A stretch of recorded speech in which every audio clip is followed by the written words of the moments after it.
اب سوالات سنیے اور اس کے جوابات۔ السلام علیکم ورحمۃ اللہ وبرکاتہ۔ وعلیکم السلام۔ امام نماز میں بار بار داڑھی کو ہاتھ لگاتے ہیں اور بار بار کپڑے ٹھیک کرتے ہیں، تو کیا اس سے نماز ہو جائے گی یا پھر مقتدیوں کو بھی نماز واپس سے ادا کرنی ہوگی؟ دیکھیے، نماز میں عمل کثیر جو ہے، زیادہ عمل، یہ نماز کو فاسد کر دیتا ہے۔ تو اگر کوئی ایک رکن میں، ایک رکن جیسے قیام، رکوع، سجود، ایک رکن میں اگر کوئی 3 مرتبہ ہاتھ کو حرکت دے تو نماز فاسد ہو جاتی ہے۔ جیسے اب کوئی قیام میں ہے، اب امام قرات کر رہے، پیچھے مقتدی کھڑے ہوئے ہیں، تو اب وہ ایک ہاتھ اٹھا کر کے یہاں لیا، پھر یہاں کیا، پھر ادھر کیا، گئی نماز۔ 3 مرتبہ ایک رکن میں اگر حرکت دی ہے تو نماز فاسد ہے، چاہے امام ہو کہ مقتدی ہو۔ تو ابھی سوال یہ ہے کہ امام جو ہے بار بار داڑھی ہاتھ لے جاتے ہیں یا ادھر ادھر ہاتھ لے جاتے ہیں، تو اگر ایک رکن میں 3 مرتبہ ایسا کیا، جب قیام میں کھڑے ہیں اور کھڑے ہوئے، اور جس کو عادت ہوتی ہے نا وہ داڑھی پہ ہاتھ لے جانے کی، تو وہ کھائی نہ کھائی وہیں پہنچتا ہی رہتا ہے۔ تب اب قرات بھی کر رہے ہیں اور یوں پھر یہ 2 ہوا، اب تیسری مرتبہ میں نماز فاسد، اس کی بھی فاسد ہو جائے گی، پیچھے والوں کی بھی فاسد۔ لہٰذا بہت ہی زیادہ احتیاط کی ضرورت ہے۔ 3 مرتبہ ایک رکن میں اگر کوئی فعل ہوا تو نماز فاسد ہو جاتی ہے کہ یہ عمل کثیر ہے۔ کیا بغیر وضو کے اذان دی جا سکتی ہے؟ اور اگر فجر کی اذان میں الصلاۃ خیر من النوم کہنا بھول گیا تو کیا کیا جائے؟ سوال سن لیا آپ نے کہ بغیر وضو کے اذان دی جا سکتی ہے، تو اذان دے سکتے ہیں، یہ ہے کہ کراہت ہوگی تنزیہی، اور اقامت جو ہے وہ بغیر وضو کے شدید کراہت رکھتی ہے۔ اقامت بھی ہو جائے گی اور اذان بھی ہو جائے گی، لیکن کراہت ہے، تو بغیر وضو کے نہ دے بلکہ وضو کرنے والا دے۔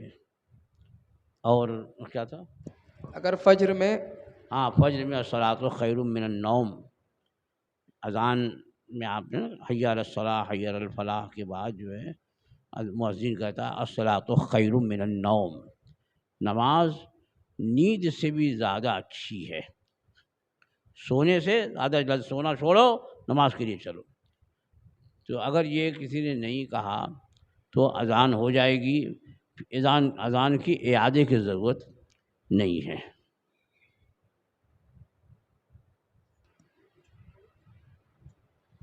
حضرت اہل کتاب کسے کہتے ہیں؟ کیا اہل کتاب کا ذبیحہ حلال ہے اور کیا ان سے نکاح جائز ہے؟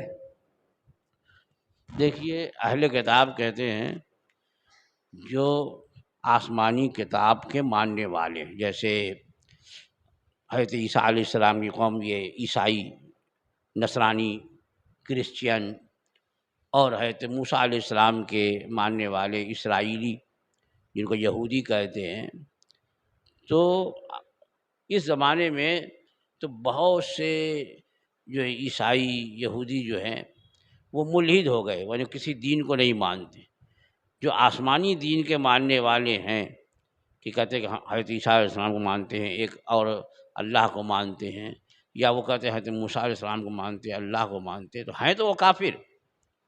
یہ نہیں کہ معاذ اللہ وہ کافر نہیں ہے، کافر ہیں، کیونکہ جب رسول اکرم صلی اللہ تعالیٰ علیہ وسلم نے اعلان نبوت فرمایا، آپ آخری نبی ہیں، آپ کی شریعت مطہرہ آخری شریعت ہے، اب اس کے بعد کوئی نیا نبی نہیں آئے گا، کوئی نئی شریعت نہیں آئے گی، جتنے بھی ہیں سب کو ایمان لانا حضور پر ضروری ہے، چاہے وہ اہل کتاب ہو، کوئی بھی ہو، ورنہ نہیں لائے گا تو اس کے لیے وہ ماننا کافی نہیں۔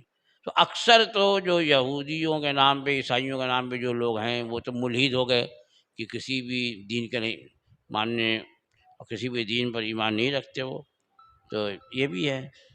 اور اگر واقعی ملحد نہیں ہوئے بلکہ آسمانی دین پر، آسمانی کتاب پر وہ ایمان رکھنے کا دعویٰ کرتے ہیں، تو ان کے ذبیحے کے بارے میں ہوا کہ ان کا ذبیحہ حلال ہے جب کہ وہ اللہ کے نام پر جانور ذبح کریں۔ اگر انہوں نے حضرت عیسیٰ علیہ السلام کا نام لے کر ذبح کیا، یا یہودی نے حضرت موسیٰ علیہ السلام کا نام لے کر کے ذبح کیا، تو باوجود اس کے کہ وہ اہل کتاب ہوں گے، ان کا ذبیحہ جو ہے ہمارے نزدیک مردار ہے۔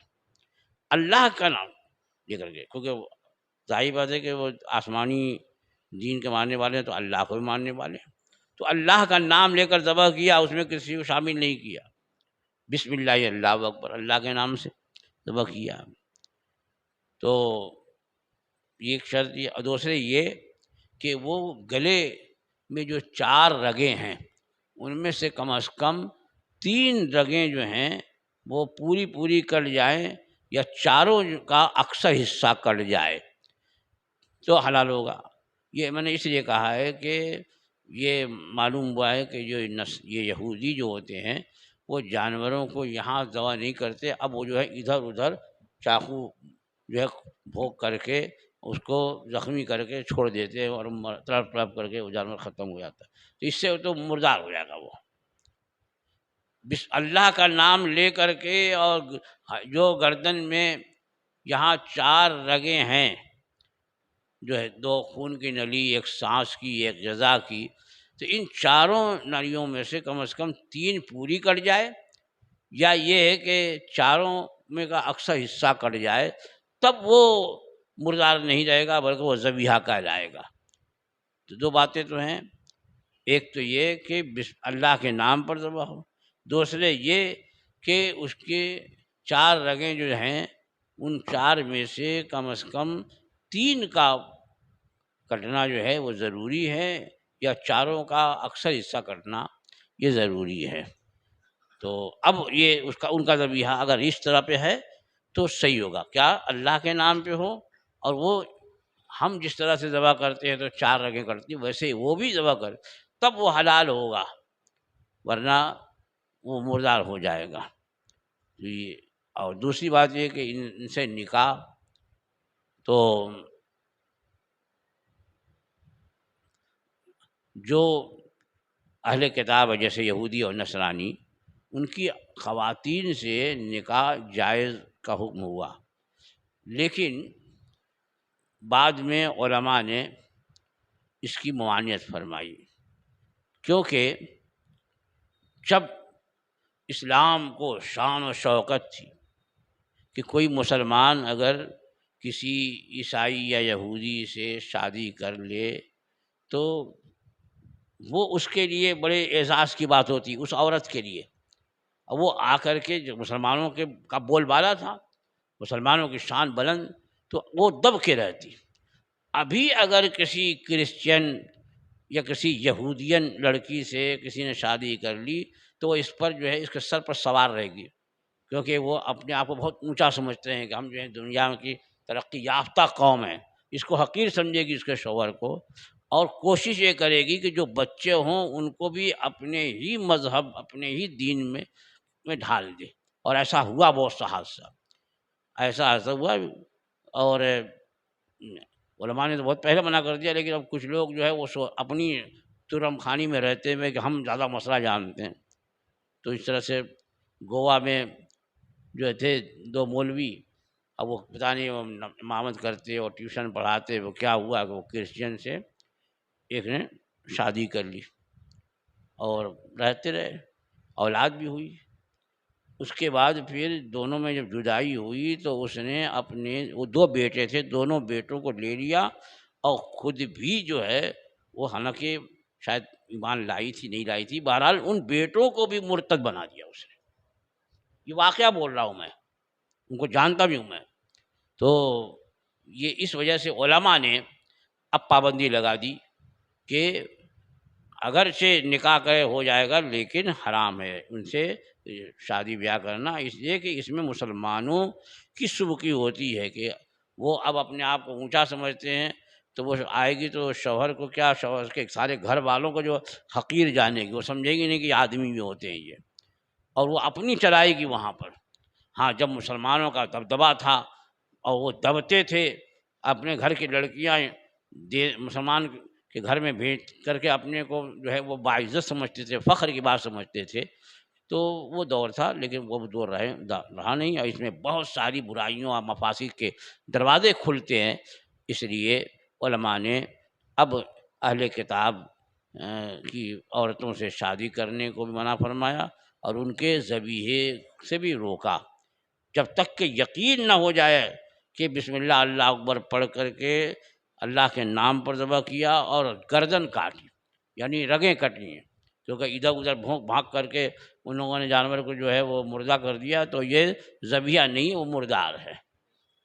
تو یہ باتیں ذہن میں رہے، خالی اتنا مت پکڑ لیجئے کہ ان کا ذبیحہ حلال ہے، ان کی عورتیں حلال ہیں، نکاح کر سکتے ہیں، بلکہ یہ ساری جو میں نے صورتحال بتائی ہے، جو شرطیں بتائی ہیں، وہ بھی ذہن میں ہونی چاہیے۔ شادی کرنے کے بعد کیا لڑکی کو اس کے گھر پر چھوڑ دیں اور 2 سال کے بعد بدائی کیا جائے تو کیا ایسا کیا جا سکتا ہے؟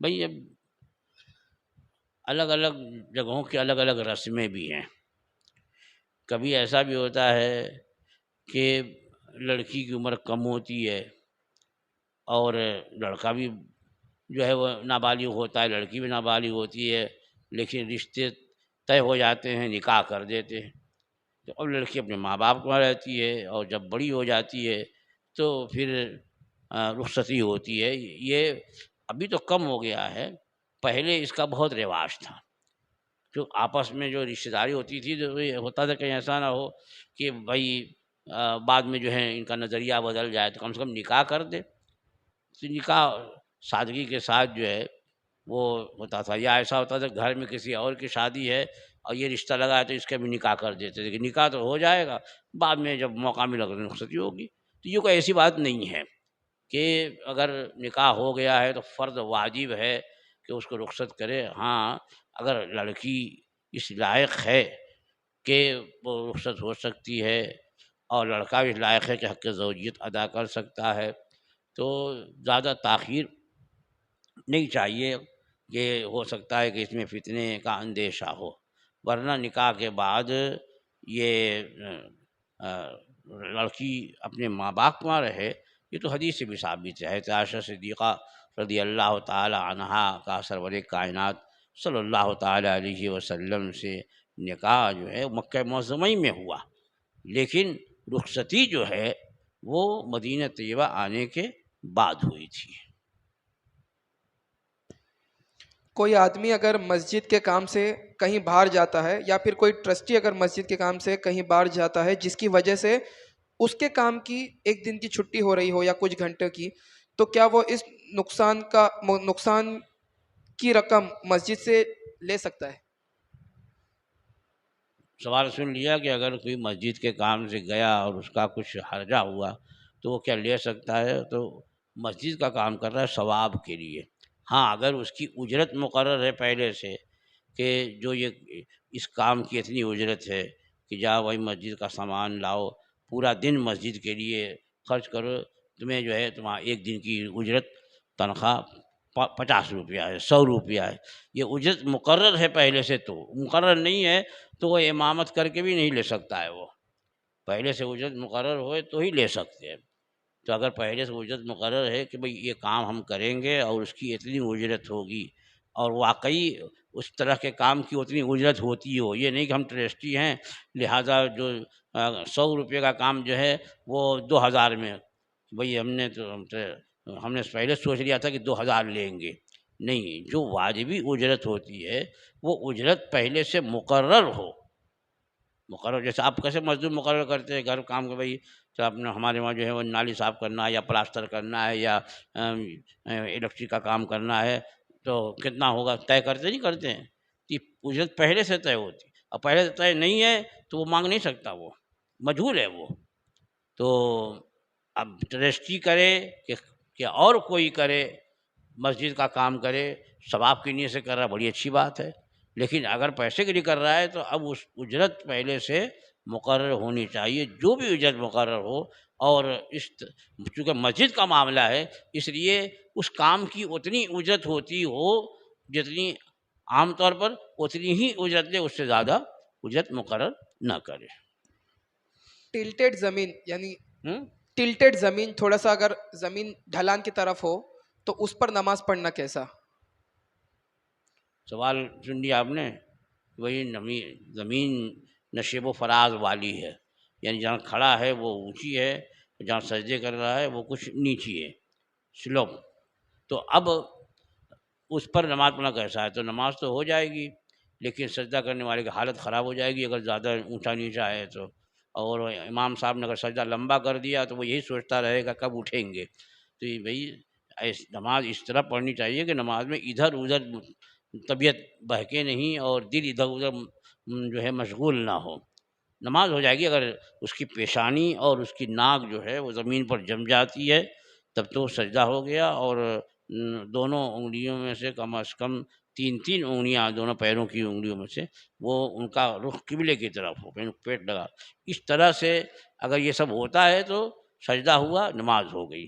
لیکن اس میں الجھن ہوتی ہے جب زیادہ نیچا ہوتا ہے تو کبھی کبھی ایسا ہوتا ہے کہ آدمی جو ہے کچھ کا کچھ سوچنے لگتا ہے، یا صحیح طریقے پر سجدہ نہیں ہو پاتا، تو چاہیے یہی کہ ایسی جگہ نماز پڑھے جو برابر ہو، اور اگر سجدے کی طرف اونچی ہے، جہاں کھڑا ہے وہ نیچی ہے اور سجدے کی طرف اونچی ہے، تو جہاں کھڑا ہے اس سے وہ جگہ جو ہے 12 انچ اونچی نہ ہو، ورنہ سجدہ ہی نہیں ہوگا۔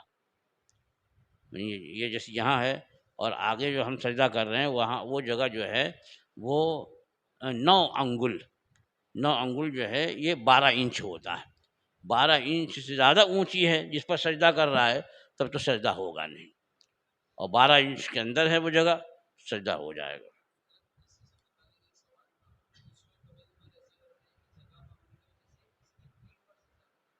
کبھی کسی نے یہاں کیا ہے؟ مسئلہ تم نے سنا ہوگا، کیا بول رہے ہو کبھی کبھی ایسا کرتے ہیں؟ میں نے تو آج تک جو ہے اتنی عمر ہو گئی ہے کسی کو اس طرح سجدہ نہیں کرتے۔ ان کا سوال یہ ہے کہ کبھی کبھی جو ہے وہ کسی کے پیٹھ پہ سجدہ کرتے ہیں۔ آپ نے کبھی دیکھا ہے کسی کے پیٹھ پہ سجدہ کرتے ہوئے؟ ہے مسئلہ تو ہے، تو بھائی یہ مسئلہ پوچھو نا، کبھی کبھی ایسا ہوتا ہے، میں نے تو آج تک نہیں دیکھا۔ مسئلہ یہ ہے کہ اگر مسجد تنگ ہے، صفیں قریب قریب لگائی جائیں، یعنی دوسری جماعت نہیں کی جائے۔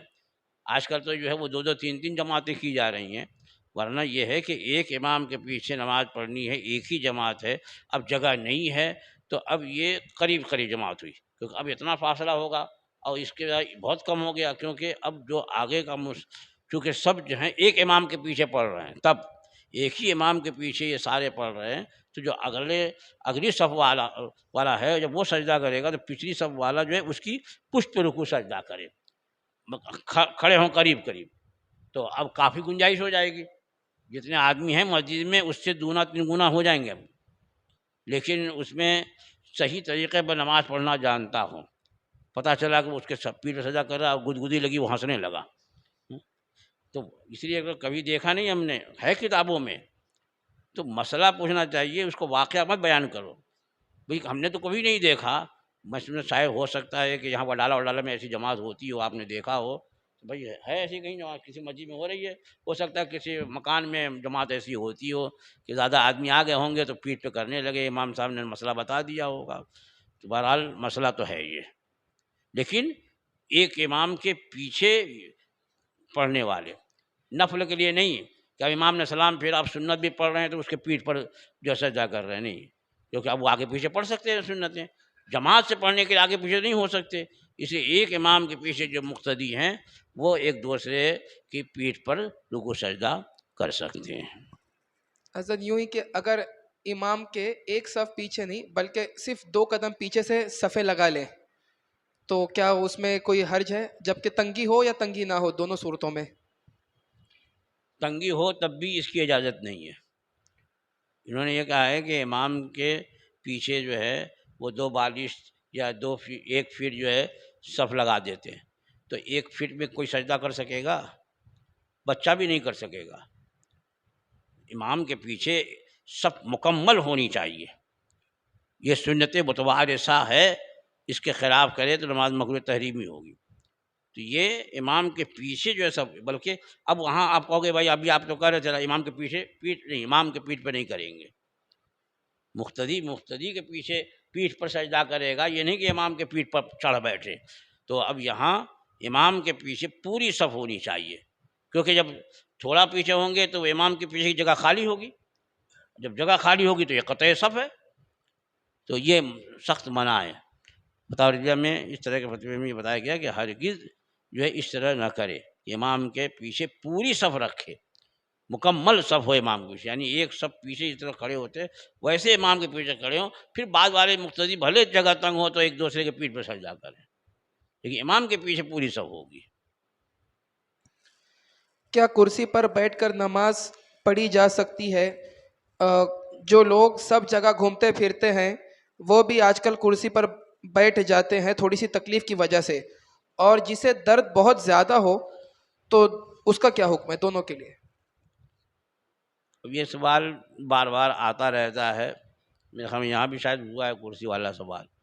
بہرحال یہ ہے کہ اگر آدمی زمین پر سجدہ کرنے پہ قادر ہے، زمین پر سجدہ کرنے میں کہ پیشانی اور ناک جو ہے وہ زمین پر جم جائے، اس پر اگر وہ قادر ہے تب تو کرسی پر نماز ہوگی ہی نہیں، چاہے رات بھر پڑھتا رہے. اور زمین پر نہیں کر سکتا لیکن 9 انچ اونچی جگہ پر کر سکتا ہے. بھی کبھی ایسا ہوتا ہے نا جھکنے کے اعتبار سے کہ اتنا نہیں جھک سکتا کہ زمین پر جو ہے اپنی پیشانی اور ناک جما دے، لیکن 9 انچ یعنی 12 انگل کوئی چیز آگے رکھ دی اور اس پر وہ سجدہ کر سکتا ہے، تب بھی اس کو بھی جائز نہیں ہے کہ وہ کرسی پر نماز پڑھے، اس لیے کہ کرسی کی نماز جو اشارے والی نماز ہے. جب زمین پر وہ سجدہ نہیں کر سکتا تو یہ اشارے والی نماز ہوئی، اور اشارے والی نماز وہی پڑھ سکتا ہے جو سجدہ کرنے پر زمین پر قادر نہ ہو. اس لیے کہ چلو بیٹھ کر کے رکوع کر سکتے ہیں، قیام کا بدل جو ہے وہ قاعدہ ہے، بیٹھ کر کے نماز ثابت ہے حدیث پاک سے، لیکن کرسی والی یعنی اشارے والی نماز ہے یہ، اور اشارے والی نماز وہی پڑھ سکتا ہے جو زمین پر بیٹھ کر کے سجدہ کرنے پر قادر نہ ہو. یہ مسئلہ معلوم ہو گیا کہ جو زمین پر سجدہ کر سکتا ہے وہ اگر کرسی پر پڑھے گا تو ایک رکعت بھی اس کی نماز نہیں ہونے والی ہے، اور جس سب میں وہ ہوگا وہ سب بھی قطع ہوگی، اس کی جب نماز نہیں ہو رہی تو ہوتی جگہ خالی ہے کوئی آگے. اب یہ کہ کرسی پر نماز کس کی ہوگی، تو وہ جو معذور ہے، اب یعنی زمین پر بیٹھ نہیں سکتا ہے، بیٹھ تو سکتا ہے لیکن اتنا جھک نہیں سکتا کہ وہ زمین پر پیشانی اور ناک جما دے، اتنا نہیں جھک سکتا. اب یہ آپ کہہ رہے ہیں کہ بھائی وہ تو چل کے آیا، ٹہل کے آیا، کھڑا تھا، تو یہ ہے کچھ بیماری ایسی ہے کہ آدمی چلنے میں نہیں تکلیف ہوتی، کھڑے ہونے میں تکلیف نہیں ہوتی، یہ لیکن جھکنے میں تکلیف ہوتی ہے کہ یہ جو ریڑھ کی ہڈی ہے نا پیٹھ میں جو ایسے من کے بنے ہوئے ہیں، تو اس میں کبھی کبھی گیپ آ جاتا ہے. اب وہاں پر تھوڑا آدمی جھکتا ہے تو جان نکلنے لگتی ہے. تو واقعی اگر کسی کو تکلیف ہے، اور تکلیف ہے کہ نہیں، جس کی وہ عبادت کر رہا ہے وہ رب خوب جانتا ہے کہ یہ بندہ جو ہے وہ صحیح طریقے پر سجدہ کر سکتا ہے کہ نہیں. وہی قبول کرنے والا ہے، وہی بخشنے والا ہے، وہی معاف کرنے والا ہے، اور وہی جو ہے اس کی عبادت کو اس کے منہ پہ مار دینے والا ہے. تو صحیح پڑھو، یہ نہیں ہم کو آپ کو دکھانے کے لیے آ کر کے جو ہے وہ یوں کرتا بہت تکلیف ہے بھائی ہم کو بتا کے کیا کرو گے. اللہ خوب جاننے والا ہے جس کی تم عبادت کے لیے آئے ہو کہ اتنی تکلیف ہے کہ نہیں ہے کہ تم زمین پر بیٹھ کر کے سجدہ نہیں کر سکتے. اللہ خوب جانتا ہے. اگر واقعی یہ کیفیت ہے تب تو یہ کرسی پر اشارے والی نماز ہے وہ ہو جائے گی، اور اگر یہ کیفیت نہیں ہے، یہ عذر نہیں ہے، بلکہ وہ زمین پر بیٹھ کر کے اور اچھی طرح سے پیشانی اور ناک جو ہے زمین پر جما سکتا ہے، یا زمین پر تو نہیں جھک سکتا لیکن آگے جو ہے وہ 9 انچ 12 انگل کوئی اونچی چیز ہے اتنا جھک سکتا ہے، تو اب اتنا وہ چیز رکھ کر کے اس پر سجدہ کرے. ہاں وہ بھی نہیں کر سکتا ہے، تب پھر یہ اشارے والی نماز پڑھے گا۔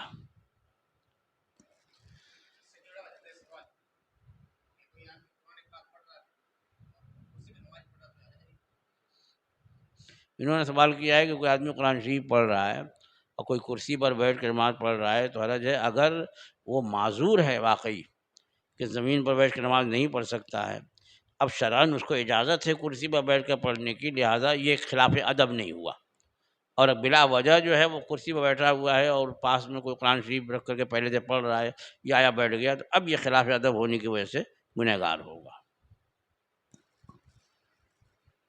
اللہ کے یہاں دیر ہے اندھیر نہیں یہ کہنا کیسا، اور اللہ کو اوپر والا کہنا کیسا؟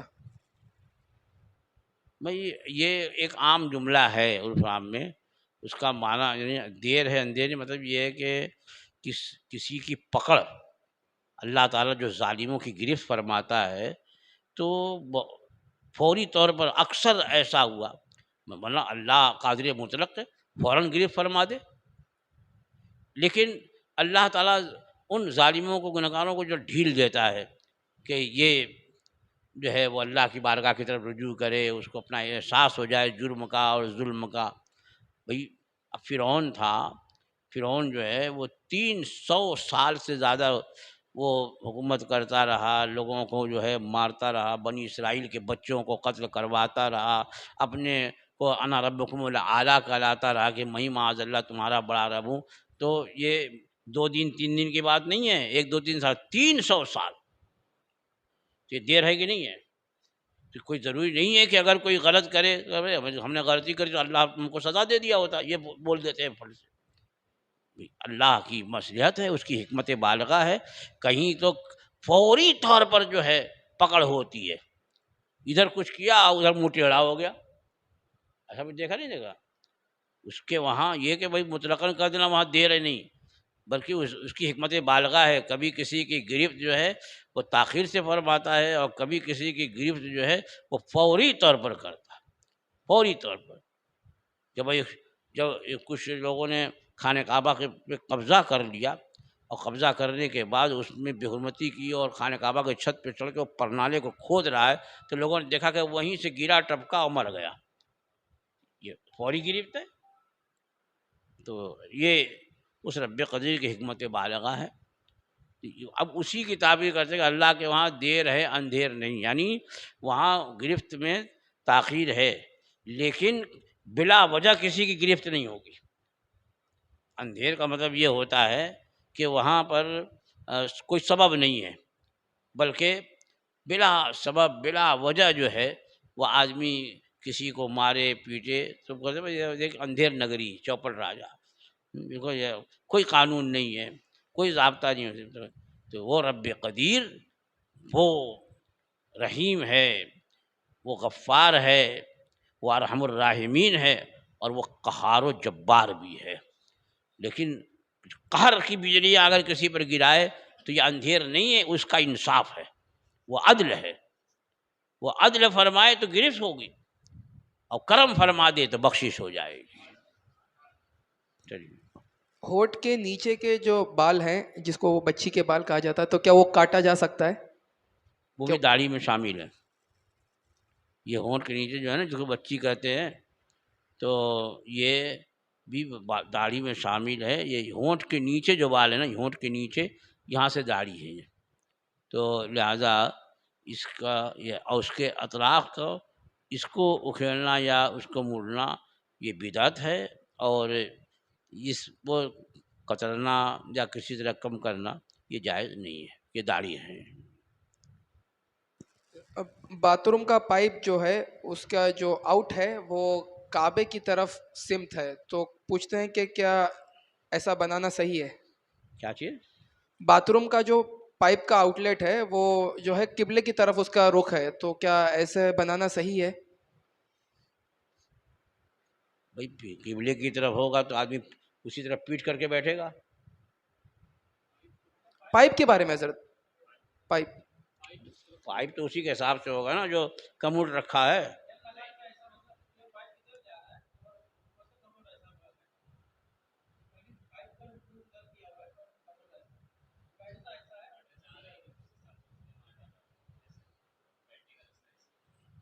بہرحال وہ تو آدمی کے حساب سے ہے کہ قبلے کی طرف منہ کر کے یا قبلے کی طرف پیٹ کر کے جو ہے وہ پیشاب کرنا پخانہ کرنا یہ ممنوع ہے۔ اب اگر پائپ وغیرہ کا رخ ادھر کیا ہے کہ اسی طرح رخ کر کے نجاست گرتی ہے تو بچنا چاہیے کہ ذرا ادب کے خلاف لگتا ہے، جیسے قبلے کی طرف منہ کر کے تھوکنا، یہ بھی خلاف ادب ہے کہ حدیث پاک میں ہے کہ جو قبلے کی طرف رخ کر کے تھوکے گا تو قیامت کے دن وہ سارا تھوک اس کے منہ پہ آئے گا۔ ہاں اب کیسا لگے گا وہ قیامت کے میدان میں، اب تھوک ہی تھوک رہے گا، اس میں بلغم بھی رہیں گے۔ تو اس لیے بچے قیامت کے دن۔ تو یہاں اس طرف پائپ یہ ناجائز تو نہیں بول سکتے لیکن مناسب نہیں ہے۔ انہی کا ایک سوال ہے کہ کعبے کی طرف کچن ہونا صحیح ہے یا نہیں؟ کہتے ہیں کہ کیا اس سے مصیبت آتی ہے؟ پتہ نہیں بھائی، میں نے کہیں نہیں دیکھا کہ کعبے کی طرف کچن ہو، کھانا پک رہا ہے ادھر منہ کر کے تو اسے مصیبت آ جائے گی، میں نے کہیں دیکھا نہیں ہے، اور نہیں کوئی بات سمجھ میں آتی ہے۔ بھائی وہ خلاف ادب تو ہے کہ حدیث پاک میں ہے کہ لا تستقبلوها ولا تستدبروا، یعنی جب تم آؤ پخانے یا پیشاب کے لیے تو نہ کعبے کی طرف منہ کرو نہ اس کی طرف پیٹ کرو، یہ حدیث پاک میں ہے۔ لیکن یہ نہیں دیکھا کہ جب تم کھانا پکاؤ تو کھانے کی طرف منہ کرو نہ پیٹ کرو، تو یہ کہیں نہیں ہے دیکھا۔ تو اس لیے یہ ہو سکتا ہے کہ کچھ لوگوں نے ایسی شوشہ چھوڑا ہوگا کہ بھئی یہ کچن ادھر بنائیں گے تو جو ہے برکتیں چلی جائیں گی۔ برکت کہاں جائے گی بھائی؟ قبلے کی طرف سے ہی تو برکت آئے گی نا، تو ہو سکتا ہے کہ اس طرف برکت آ جائے۔ السلام علیکم حضرت۔ وعلیکم حضرت یہ لوگ جو آج موبائل کے اندر گیم کھیلتے ہیں جس کا نام پب جی وغیرہ ہے یا اور دیگر گیم ہے، جس طریقے سے شطرنج میں بھی یہ گھوڑا مارتے ہیں، اس میں انسانوں کو گولیاں مارتے ہیں اور تقریباً بہت زیادہ بچے کھیلتے ہیں، تو یہ حرام ہے یا نہیں ہے؟ بھائی جتنے بھی کھیل ہیں لہو و لعب تو کل لہو حرام، ہر لہو ہر کھیل یہ حرام ہے، اس میں تضییع اوقات، وقت کو ضائع کر، اللہ تعالیٰ نے وقت بنایا ہے تو اس بندوں کے سپرد امور ہیں، وقت میں نماز پڑھے، عبادت کرے، اور اللہ نے جو روزی عطا اس کو تلاش کرے، ایک جگہ سے دوسری جگہ سفر کرے، اور رات بن جائے یہ سونے کے لیے، لیکن یہاں جو رات بھر وہ گیم مارتے رہتے اسی میں، اور کچھ تو سنا کہ وہ ایسی گیم ہے کہ اس میں جو ہے وہ خودکشی کر لیتے ہیں کھیلتے کھیلتے، تو اس کے حرام ہونے میں کیا کلام ہے؟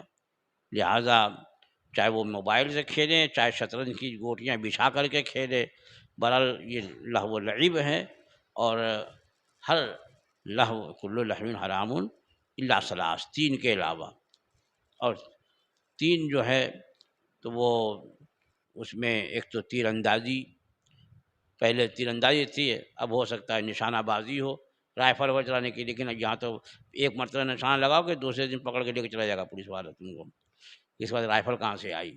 تو نشانہ لگانا، گھوڑ سواری، یعنی یہ سب کیا تھا؟ آلے حرب تھے اس وقت، جہاد کے لیے آلہ تھا، تو گھوڑ سواری، اور میاں بیوی کے درمیان جو فطری طور پر کھیل ہے وہ، تو ان تین کھیلوں کی اجازت دی گئی۔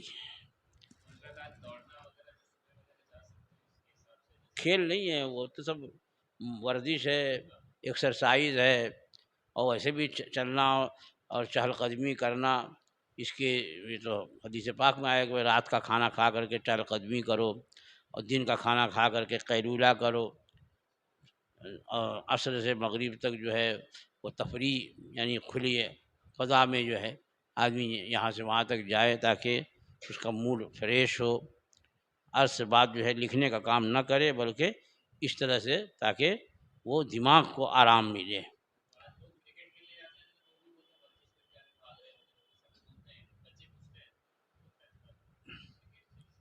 اب بھائی کھیل اگر بطور ورزشی ہے وہاں پر مقصد وہی ہے، لیکن یہ سمجھ میں آتا نہیں، وہاں تو وہ پوری توجہ ہو جاتی ہے اس کھیل پر، ہار اور جیت پر، ہم نے اتنے رن بنائے تو نے اتنے رن بنائے، اور وہ کرکٹ میں کیا، اس میں کیا، ایک مرد آیا لیا بلہ لیا، ادھر سے گیند آئی اور اس نے اکھال دیا بلی، جا کے بیٹھے ہوئے، کون سی ورزش ہو رہی ہے اس میں؟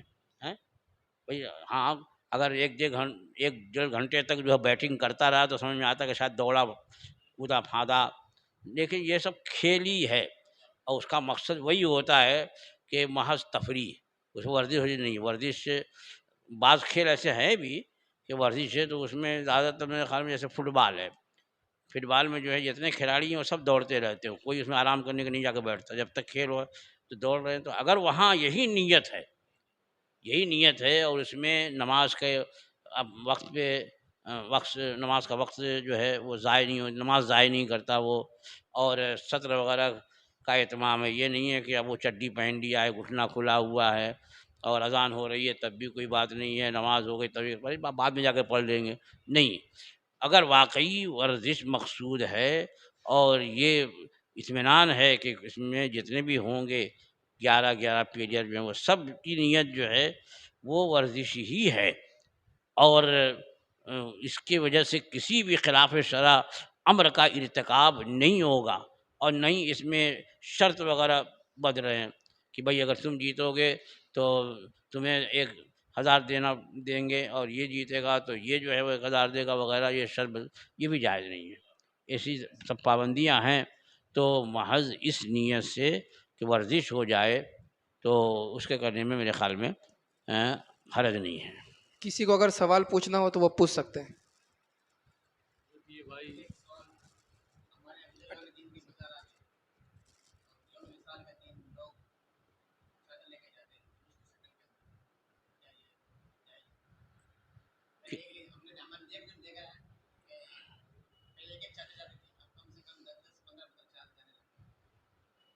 ان کا سوال یہ ہے کہ بزرگان دین کے مزارات ہیں ان کے گاؤں میں، تو چادر چڑھانے کے لیے عرس کے دن جو ہے وہ جلوس لے کے جاتے ہیں، کئی چادریں لے جاتے ہیں.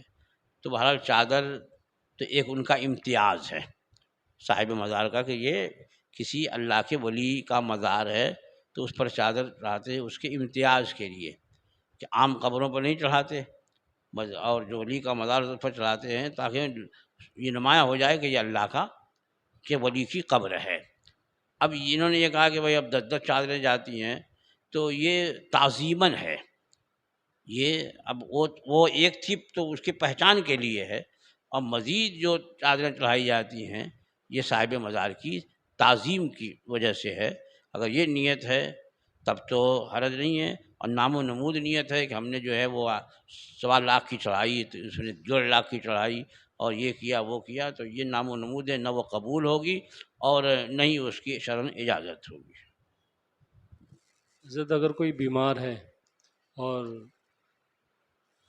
کوئی آ کے وہ بیمار کے گھر میں ان کے والدین کو کہتا ہے کہ بچہ بیمار ہے، ان کے ہاتھ سے مرغی دے دو یا بکرا مرغی ہاں دے دو ہاتھ لگا کے، اب وہ صدقے کی نیت نہیں ہے، اس کا ہاتھ لگا کے دے دو اور بکرا بھی دے دو، لیکن وہ صدقے کی نیت نہیں ہے، تو کیا یہ کیسا، یہ عمل کیسا ہے؟ سوال یہ ہے کہ صدقے کی نیت نہیں ہے، یہ کس نے بتایا؟ جب تک کہ جیسے نماز کی نیت کرتے ہیں، نیت کی میں نے 2 رکعت نماز فجر کی واسطے اللہ کے، اس ایسے نیت کرے تو ہی صدقہ ہوگا. ارے حدیث پاک میں تو یہاں تک ہے کہ شوہر جو ہے بیوی کے منہ میں جو لقمہ دیتا ہے وہ بھی صدقہ ہے.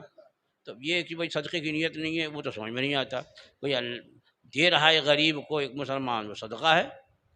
اور یہاں ایک وجہ ہے کہ بھائی اللہ تعالیٰ کے غضب کو جو چیز دور کر سکتی ہے وہ صدقہ ہے، تو صدقہ دے تو دعا قبول ہوتی ہے، بلائیں ٹلتی ہیں.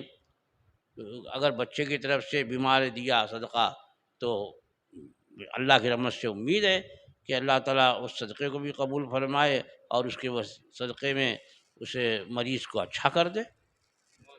ضروری نہیں ہے لیکن اس کی رحمت سے امید ہے. حضرت جو چھٹی وغیرہ کرتے ہیں، لنگر وغیرہ نیاز لیتے ہیں، تو اس میں بہت سارے لوگ ایسے ہیں جو کسی پارٹی وغیرہ سے بھی جا کر لیتے ہیں، پولیٹکس وغیرہ سے، تو وہ بھی پیسے اس میں ملا کر یہ کریں گے، لنگر کریں گے، وہ کر اس میں سب ملاتے ہیں. تو یہ لینا کیسا، اور اس میں کیا کھایا جا سکتا ہے ایسا لنگر؟ پہلا سوال تو یہ ہے کہ آپ مانگ کیوں رہے ہیں؟ آپ کے اوپر کیا نیاز کرنا فرض ہے، واجب ہے؟ نہیں کریں گے تو گنہگار ہو جائیں گے، نہیں کریں گے تو فاسق ہو جائیں گے، کچھ تو نہیں ہے. تو سوال کیوں کرتے ہو آپ؟ اللہ نے آپ کو استطاعت دی ہے تو اس کے مطابق آپ نیاز کرو. جتنی استطاعت ہے اس کے مطابق کرو. یا آپ کے چند دوست احباب ہیں، یہ اگر میں سے چلو مل کر کے ہم ایک بڑی نیاز کرتے، وہ ٹھیک ہے. ان کے مانگنے کیوں جاتے ہو بھائی؟ یہ کہاں سے جائز ہوا یہ سوال کرنا؟ وہاں کون سی ضرورت ہے سوال کرنے کی؟ بھائی مسجد کے لیے سوال کیا سمجھ میں آتا ہے کہ تعمیری کام ہے، مدرسے کے لیے سوال کیا تعلیمی ایک ضرورت ہے، دینی تعلیم. لیکن یہ جو فاتحہ دلا رہے ہیں، لنگر کر رہے ہیں، اس میں کیا ضرورت ہے؟ ہاں اگر کہیں غریبوں کو کھلانا ہے، یہاں اتنے غریب ہیں، ان لوگوں کو ان کا فاقہ ہو رہا ہے، ان کے گھر میں کھانا نہیں ہے، تو لاؤ لوگوں سے چندہ کر کے اور ان کو راشن پہنچاؤ، ان کو گوشت پہنچاؤ، ان کو آٹا پہنچاؤ، کھانا بنا کر کے ان میں تقسیم کرو. ایک مقصد سمجھ میں آتا ہے. یہ وہ لنگر ہے. ابھی اس خواجہ غریب نواز کی چھٹی شریف ہے تو کیا غریب نواز نے فرمایا تھا کہ تم چندہ کر کے اور لوگوں سے زبردستی وصول کر کے میرے نام بے نیاز کرنا. تو یہ تو یہیں سے بیکار ہے سب.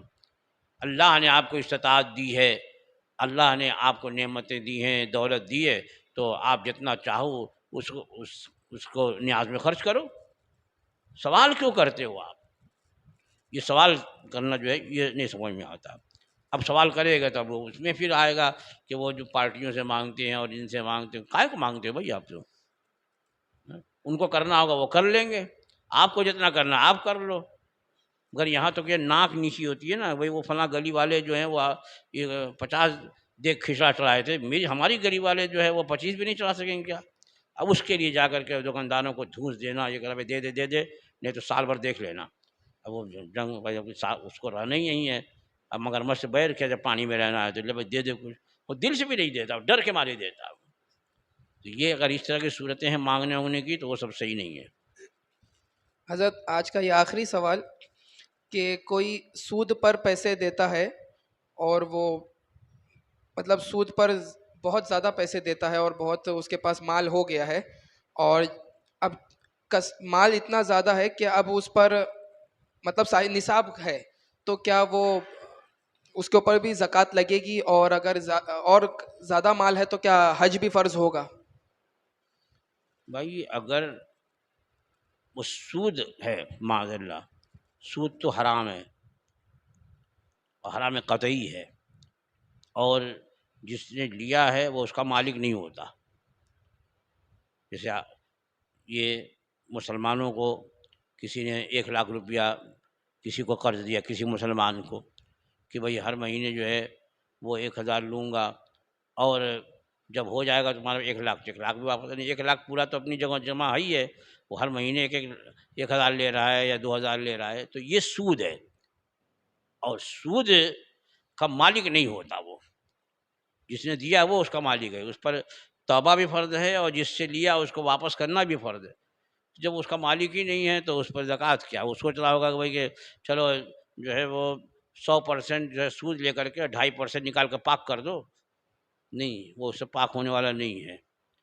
اس لیے سود یہ حرام قطعی ہے، اس سے سود لینے والے کی. ہاں اگر یہاں کے کافر حربی ہیں، حربی کافر سے اگر لیا تو وہ نفع ہے، اس کو سود نہیں بولیں گے. تو ایسا اگر نفع اس کے پاس جمع ہوا تو اس کا مالک ہے، ہر جائز مصرف میں اس کو خرچ کر سکتا ہے، اور نصاب ہو جائے تو اس پر زکوٰۃ بھی فرض ہوگی. صلاۃ و سلام.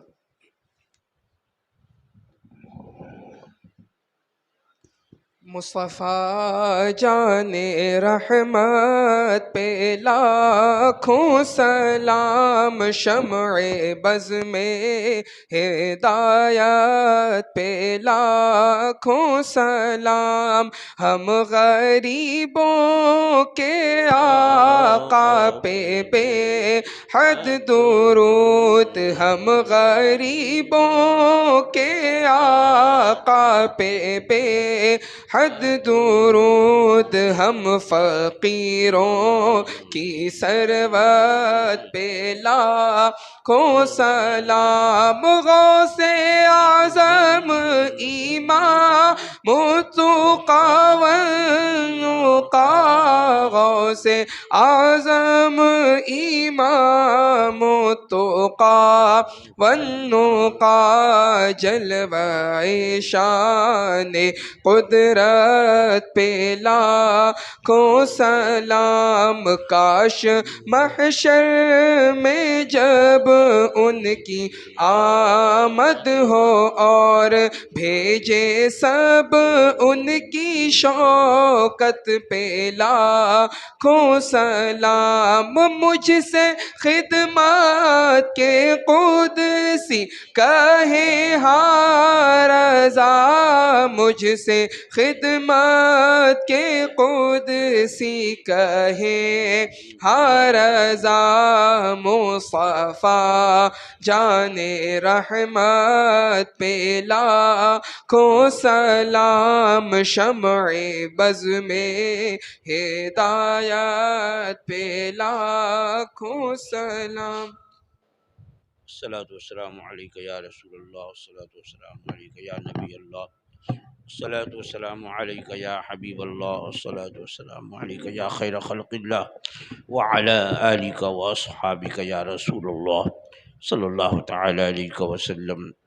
اللہم صلی علی سیدنا مولانا محمد صلاۃ تنجینا بها من جمیع الاحوال والآفات وتقضی لنا بها جمیع الحاجات وتطهرنا بها من جميع السيئات وترفعنا بها عندك أعلى الدرجات وتبلغنا بها أقصى الغايات من جميع الخيرات في الحياة وبعد الممات إنك على كل شيء قدير۔ اللهم صل على سيدنا مولانا محمد ما اختلف الملوان وتعاقب الأسران وكر الجديدان واستقل الفرقدان، وبلغ روحه وأرواح أهل بيته من التحية والسلام، وبارك وسلم عليه كثيرا۔ اللهم ربنا تقبل منا إنك أنت السميع العليم وتب علينا إنك أنت التواب الرحيم۔ يا رب بالمصطفى بلغ مقاصدنا، يا رب بالمصطفى بلغ مقاصدنا واغفر لنا ما مضى يا واسع الكرم۔ یا اللہ، یا رحمان، یا رحیم، دل مارا کن مستقیم بحق ایاک نعبد و ایاک نستعین۔ الہ العالمین، ملکہ، بادشاہ، پروردگارہ، بندہ نوازہ، یہاں جو کچھ بھی تیرا اور تیرے محبوبان بارگاہ کا ذکر جمیل ہوا، جو بھی یہاں مسائل شرعیہ بیان ہوئے، درود و سلام کے جو بھی نذرانے عقیدت پیش کیے گئے، مولا ان سب کو تو اپنے کرم سے قبول فرما لے۔ جتنے یہاں حاضرین ہیں مولا، سب کی حاضریوں کو قبول فرما۔ پروردگارہ، ہم تمام لوگوں کو مسائل شرعیہ سیکھنے اور سیکھ کر ان پر عمل کرنے کی توفیق عطا فرما۔ علم دین حاصل کرنے کا ہم سب کو جذبہ عطا فرما۔ پروردگارہ، ہر فرض، ہر واجب و سنتوں کو ان کے وقتوں پر ادا کرنے کی توفیق عطا فرما۔ الہ العالمین، عبادتوں میں لذت عطا فرما، گناہوں سے نفرت پیدا فرما دے، مکر شیطان سے ہم سب کی حفاظت فرما۔ مولا نیکیوں کی توفیق عطا فرما، برائیوں سے بچنے کی توفیق عطا فرما، ہم سب لوگوں کو سچی توبہ کی توفیق عطا فرما۔ الہ العالمین، نمازوں کی پابندی کا ہمیں سلیقہ اور جذبہ عطا فرما۔ پروردگار عالم، آج کی اس مجلس کہ انعقاد میں مولا جن جن لوگوں نے بھی دام درم قدم سخن حصاری مولا، ان کی کوششوں کو قبول فرما، ان سب لوگوں کو دنیا اور آخرت کی بھلائیاں عطا فرما۔ مولا قدیر، جو پریشان ہیں ان کی پریشانیوں کو دور فرما، جو مقروض ہیں انہیں بار قرض سے سبک دوش فرما، جو بیمار ہیں انہیں شفائے کامل و عاجل عطا فرما، جو بے اولاد ہیں ان کو صاحب اولاد بنا دے، جو صاحب اولاد ان کی اولاد کو نیک اور صالح بنا دے۔ مولا جن گھروں میں شادی کے لائق بچے یا بچیاں ہیں، غیب سے ان کے موافق رشتے عطا فرما دے۔ جن بچیوں کی شادی ہو چکی ہے انہیں ان کے گھروں میں شوہروں کے وہاں مولا انہیں سکھ چین کی زندگی عطا فرما دے۔ ہم سب کی دعاؤں کو قبول فرما، ہم سب کے حق میں دنیا اور آخرت کے لحاظ سے جو بہتر ہے مولا وہ عطا فرما۔ اللہم ربنا تقبل منا انک انت السمیع العلیم وتب علینا انک انت التواب الرحیم۔ ان اللہ وملائکتہ یصلون علی النبی یا ایہا الذین آمنوا صلوا علیہ وسلموا تسلیما۔ اللہم صل علی سیدنا و مولانا محمد معدن الجود والکرم والہ الکرام وابنہ الکریم وبارک وسلم صلاۃ و سلاما علیک یا سیدی یا رسول اللہ۔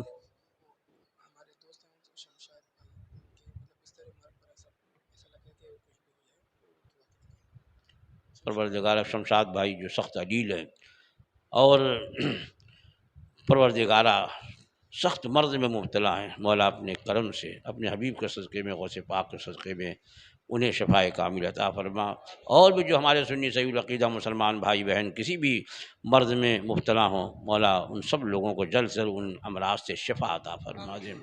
سبحان ربک رب العزت عما یصفون وسلام علی المرسلین والحمد للہ رب العالمین۔ لا الہ الا اللہ۔